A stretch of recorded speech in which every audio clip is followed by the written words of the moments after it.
Yes, at that time, I grew up in Galveston. Galveston had the first African American high school. It also is the first black Baptist church and is the first Catholic school for blacks in Texas.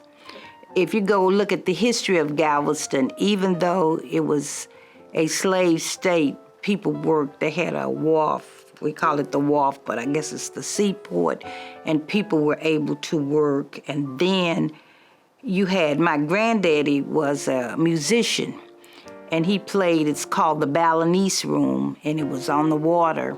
So blacks, they had a little more. It wasn't like the South. They were able to work and do things, and it was a train. You were a pullman. My uncle was a pullman on the train, so it was pretty good. Yes, Juneteenth, and they had a parade ever since I could remember. Then it sort of died down, and one time blacks had a holiday. Juneteenth was a holiday for blacks. If you worked, everybody would let you off from work.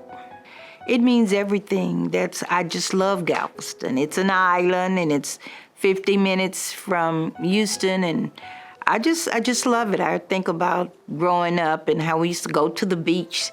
If you didn't do your work on Saturday, you didn't go to the beach. And we even had a theater called the Booker T Theater.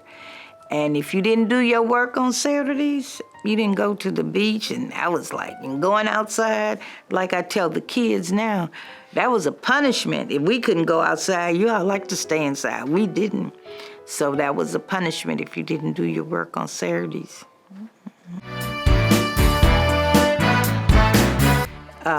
Because I used to come over to this park all the time. Mako would have those programs. He would feed the people. It was just a lot going on. Well, the summer program, my son went here for about 6 years. A summer program. He was here 6 years. Every summer it was a camp. They would go to, at the end, we went to Busch Garden. We went to, what's that place out? Carowinds. They went to the beach, and these were anyone who wanted to go.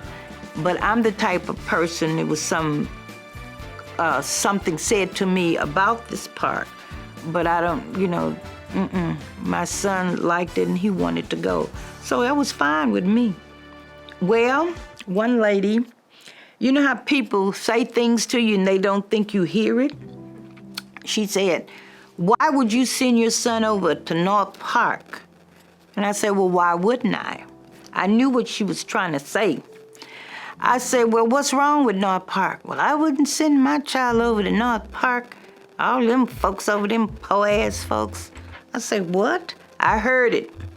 So she was trying to tell us that Douglas was a dentist. Why would you send your child over here?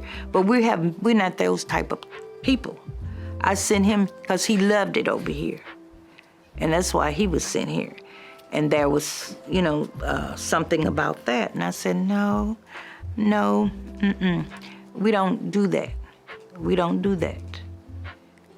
We're all in the same boat. Some of us might have a few more credit cards than the other ones, but we're all in the same boat. And that's the way you have to look at things, that we're all in the same boat.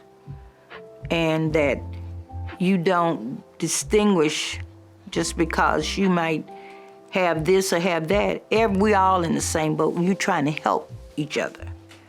Help them to be the best that they can be. And they saw that the city park had more, but now the city has put more into North Park.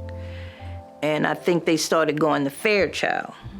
But for some reason, they had that perception. That's what I took from it, but I didn't have it. I thought North Park was an excellent park. Oh, I love North Park. My husband, I wish he was here really to talk. He was here before the park was built, or it just had been built. And he was here all the time. He said that's where everybody came. Over here in the African-American community, they came.